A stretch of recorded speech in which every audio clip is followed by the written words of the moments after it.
अस्सलाम वालेकुम दोस्तों, तो इस वीडियो में हम बात करेंगे कनाडा की स्कॉलरशिप्स के बारे में। कनाडा इस वक्त पाकिस्तानी स्टूडेंट्स को बहुत ज़्यादा वीज़े दे रहा है। इनमें से कुछ स्टूडेंट्स ऐसे हैं जो अपने खर्चे पर कनाडा पे अप्लाई कर रहे हैं, ठीक है ना। उनको भी बहुत, उनका जो वीज़ा रेशो है वो भी बहुत अच्छा है। और कुछ स्टूडेंट्स ऐसे हैं जो स्कॉलरशिप्स के लिए अप्लाई कर रहे हैं, उनका जो रेशो है वो भी बहुत ज़बरदस्त है। तो इस वीडियो में हम बात करेंगे कि कनाडा की जो स्कॉलरशिप्स है वो किस तरह से हासिल करनी है। कंप्लीट रोड मैप जो है स्टेप बाय स्टेप मैं आपको समझाऊंगा कि किस तरीके से जो है ना आपने कनाडा की स्कॉलरशिप को हासिल करना है। और ये वीडियो उनके लिए है जो मास्टर्स और पीएचडी प्रोग्राम में रिसर्च करना चाहते हैं, ठीक है ना। अनफॉर्चुनेटली जो अंडर ग्रेजुएट्स हैं या जो इंटरमीडिएट पास हैं, ये उनके लिए वीडियो नहीं है, क्योंकि उनकी जो स्कॉलरशिप्स हैं वो वैसे ही बहुत ज़्यादा कम होती हैं और कंपटीशन बहुत हाई होता है, तो लिहाजा उस पर बात करने का फ़ायदा नहीं है।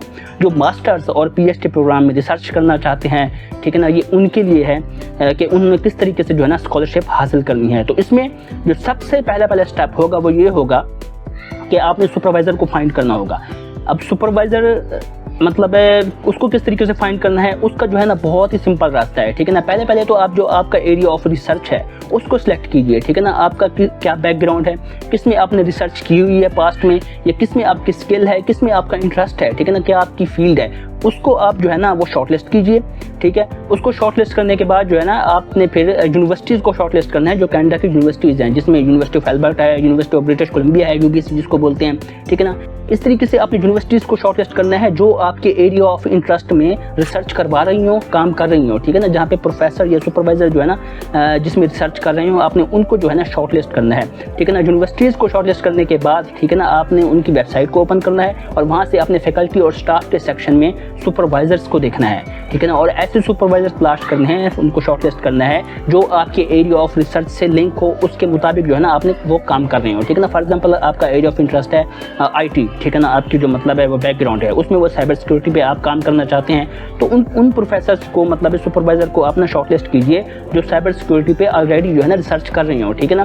और बहुत सारे जब आप वो कर लेंगे सुपरवाइज़र को शॉर्टलिस्ट करने के बाद, उसके बाद उनकी जो है ना आप प्रोफाइल्स ओपन कीजिए, वहाँ पर उनकी सारी डिटेल मौजूद होती हैं, उनका ईमेल, उनका फ़ोन नंबर, उनका बैकग्राउंड, ठीक है ना, उनका नाम वगैरह, उनकी पिक्चर, सब कुछ जो है ना वो जो वेबसाइट पर है ना मौजूद होता है, ठीक है ना। उसके बाद उनको रीच आउट कीजिए और उसके बाद जो है उनका ईमेल वगैरह आप नोट डाउन कीजिए और उनको 1 बाय 1 जो है ना आप ईमेल करना स्टार्ट कर दीजिए, ठीक है ना। और ईमेल जो है ना ईमेल करना इंपॉर्टेंट नहीं है, इंपॉर्टेंट ये है कि प्रॉपर तरीके से आपने किस तरह रीच आउट करना है और किस तरह आपने ईमेल करनी है। और ईमेल का जो फॉर्मेट है वो क्या है वो मैं आपको ना डिस्क्रिप्शन में उसका लिंक दे दूँगा, वहाँ से आप जो है ना डाउनलोड कर सकते हैं। और प्रॉपर तरीके से आपने फिर उनको ईमेल करनी है और ईमेल में आपने बताना है कि मेरा नाम ये है और मेरा फलान बैकग्राउंड है, मेरी जो एजुकेशन है वो ये है और मैंने देखा है कि आप इस पर रिसर्च कर रहे हैं, ठीक है ना, मैं भी इसमें बहुत ज़्यादा इंटरेस्टेड हूँ और मैं इसमें कंट्रीब्यूट कर सकता हूं। इस तरीके से जो है ना आपने उनको सेटिस्फाई करना है। और अगर एक हफ्ते तक उस सुपरवाइज़र का रिप्लाई नहीं आता तो एक हफ्ते बाद दोबारा उनको फॉलोअप ईमेल कीजिए और उनको दोबारा जो है ना रीच आउट कीजिए। और फॉलोअप ईमेल करने के बाद दोबारा आप एक हफ्ता उसका वेट कीजिए कि उसके रिप्लाई आने का, ठीक है ना। अगर फिर भी उसका रिप्लाई नहीं आता तो आप मूव ऑन कीजिए और किसी और प्रोफेसर को सुपरवाइज़र को रीच आउट कीजिए, ठीक है ना। इस तरीके से जब आप 15-20 सुपरवाइज़र को रीच आउट कर लेंगे, ठीक है ना, एक मतलब स्पेसिफिक मतलब वक्फे के बाद, तो ये है कि आपको किसी न किसी जो प्रोफेसर का जो है ना वो सुपरवाइज़र को आपको ईमेल आ जाएगा, रिस्पॉन्स आ जाएगा। उसके बाद वो आपसे कहेगा कि अगर वो इंटरेस्टेड होगा आपकी ना ईमेल में और रेज्यूमे में, ठीक है ना, वो आपसे कहेगा कि एक जो है ना सेशन रख लेते हैं, मीटिंग रख लेते हैं। बेसिकली वो इंटरव्यू ही होगा जो जूम पर होगा, ठीक है ना, मोस्ट प्रोबेबली।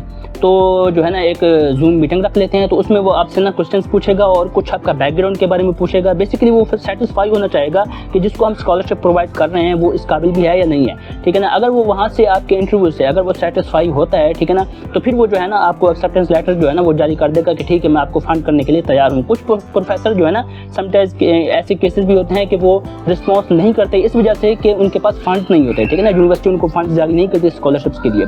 और बहुत सारी केसेस में ऐसा होता है कि यूनिवर्सिटी उनको फंड्स जारी करता है स्कॉलरशिप के लिए और प्रोफेसर जो है ना वो फंड्स आगे जो है ना स्कॉलरशिप प्रोफेसर प्रोवाइड कर सकते हैं, ठीक है ना। तो इस तरीके से जो है ना प्रोफेसर आपको पास आउट करेगा और फिर उसके बाद जो है ना नेक्स्ट जो होगा ना प्रोफेसर सुपरवाइजर को रीच आउट करने के बाद नेक्स्ट जो होगा वो ये होगा कि आपने अपना एडमिशन जो है ना उस यूनिवर्सिटी में सिक्योर करना होगा, ठीक है ना। उसके बाद आप एडमिशन के लिए अप्लाई करेंगे, इसकी फ़ी जो होगी वो $150 से $250 तक होगी, ठीक है ना। आप उस यूनिवर्सिटी में एडमिशन के लिए अप्लाई करेंगे और यूनिवर्सिटी को बताएंगे कि इस तरीके से मेरी आपके जो सुपरवाइजर है उनसे बात हुई है और ये सारा हुआ है, उन्होंने मुझे जो है ना एक्सेप्ट कर लिया है इस एरिया ऑफ रिसर्च में, ठीक है ना। उसके बाद यूनिवर्सिटी जो है ना आपको स्टिपेंड जारी करेगी, ठीक है ना। ये स्टिपेंड बेसिकली क्या होती है, ये मतलब स्कॉलरशिप ही होती है और ये इनफ होती है आपके वहाँ पे रहने के लिए और आपके जो मतलब स्टडी के एक्सपेंसेस हैं, वहाँ पे लिविंग एक्सपेंसेस हैं, उनको फुलफिल करने के लिए जो है ना ये स्टिपेंड जो है ना काफ़ी होती है, इनफ होती है, बल्कि मोर देन इनफ होती है, ठीक है। उसके बाद वो यूनिवर्सिटी आपको जारी करेगी। और स्टिपेंड मैं इसको क्यों कह रहा हूँ, बेसिकली यूनिवर्सिटी आपको टास्क दे देगी कि आप जो है ना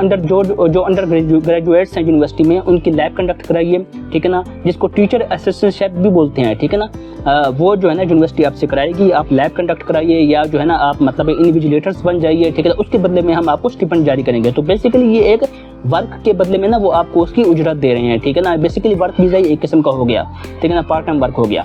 तो इस तरीके से जो है ना आप वहाँ पे स्टडी भी करेंगे, रिसर्च पे काम भी करेंगे और उसके बाद जो है ना आप वहाँ पे अपना ना आपको स्टिपेंड भी मिलती रहेगी, ठीक है ना। और आपका जो है ना खर्चा है बेहतरीन तरीके से चलता रहेगा, ठीक है ना। उसके बाद यूनिवर्सिटी आपको वो जारी करेगी, आपको ऑफर लेटर जारी करेगी, ठीक है, आपका एडमिशन हो गया है। उसके बाद फिर आगे जाके ना आप अपना ना एम्बेसी में अप्लाई करेंगे और सारे के सारे जो डॉक्यूमेंट्स है वो अपना पूरे करेंगे और जो वीज़ा है, स्टडी वीज़ा है, उसके लिए आप अप्लाई करेंगे और सारी जो है ना जो क्राइटेरिया उसको मीटअप करेंगे, ठीक है ना। आइल्स जो है ये डिपेंड करता है प्रोफेसर के ऊपर, सुपरवाइजर के ऊपर। समटाइम्स मतलब वो आइल्स उनको नहीं चाहिए होता, ठीक है ना, लेकिन इंग्लिश आपकी अच्छी होनी चाहिए। ज़ाहिर बात है आप इतने PhD प्रोग्राम के लिए जा रहे हैं, इतने हाई लेवल पे जा रहे हैं, तो इंग्लिश तो आपकी अच्छी होनी ही चाहिए, ठीक है ना। और अगर आइल्स आपका हो गया तो प्लस पॉइंट बहुत ज़बरदस्त है, ठीक है ना। और इससे जो है ना आप मतलब इम्प्रेस कर सकते हैं उनको, जो सुपरवाइज़र है और आपकी जो यूनिवर्सिटी है, ठीक है ना। तो इस तरीके से आपने सारी जो है ना क्राइटेरिया उसको ना मीटअप करना होता है। और इस पे जो है ना मैं एक भरपूर जो है ना डिटेल से वीडियो बनाऊंगा कि स्टडी वीज़ा के लिए क्या क्या आपको चाहिए होता है और क्या सारी का सारा प्रोसेस है, ठीक है ना। उनके लिए भी जो स्कॉलरशिप्स पे जाएंगे और उनके लिए भी जो मतलब है अपने खर्चे पे और अपने जो है ना फ़ी पे और अपने इस पे जाएंगे, उनके लिए भी मैं बनाऊंगा ये वीडियो डिटेल से कि स्टडी वीज़ा किस तरीके से मतलब आपने हासिल करना है। तो ये सारी की सारी जो वीडियो है कि स्कॉलरशिप्स कैसे हासिल करते हैं, ठीक है ना। और अगर आप मास्टर और PhD में किसी भी रिसर्च पे काम करना चाहते हैं, ठीक है ना, तो अपना जो एरिया ऑफ रिसर्च है उसको आप मतलब वो शॉर्ट लिस्ट कीजिए। उसके बाद जो कनाडा की यूनिवर्सिटीज़ हैं उनको शॉर्ट लिस्ट कीजिए और अपना सुपरवाइज़र तलाश कीजिए वहाँ से, ठीक है ना। उनको ईमेल करना स्टार्ट कर दीजिए और होपफुली, ठीक है ना, दुआ भी करते रहिए, किसी न किसी का रिस्पॉन्स आ जाएगा।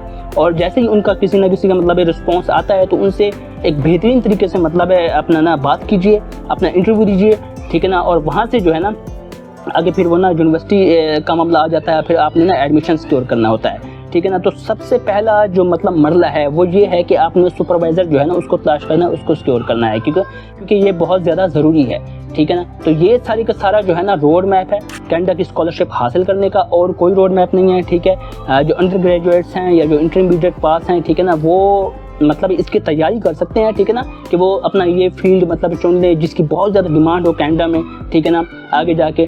तो इस तरीके से जो है ना वो कर सकते हैं। और जैसे ही आप वहाँ पे मतलब कुछ टाइम गुजार देते हैं कनाडा में, ठीक है ना, स्कॉलरशिप के बाद, तो आपको PR मिल जाती है और PR के बाद फिर सिटीजनशिप वगैरह और मतलब इस तरीके के जो है ना आप बेनिफिट्स वहाँ पे ना मतलब ह्यूज बेनिफिट्स हैं यार कनाडा के, ठीक है ना, बहुत ज़्यादा बेनिफिट्स हैं, तो वो जो है ना आप हासिल कर सकते हैं। तो बेस्ट ऑफ लक, ठीक है ना। और अगर इस पे कोई भी आपको क्वेश्चन है, ठीक है ना, कोई कन्फ्यूजन है तो वो मुझसे आप पूछ सकते हैं कमेंट में। और मज़ीद अगर कुछ मतलब है आपको इस पर डिटेल वीडियो और चाहिए तो वो भी आप कमेंट में बता सकते हैं, मैं बना दूंगा। तो मेरे चैनल को अभी लाजमी सब्सक्राइब कर लीजिए ताकि सारी वीडियोज़ आपको मिलती रहें, बेल आइकन प्रेस कर लीजिए। मिलते हैं एक और वीडियो में।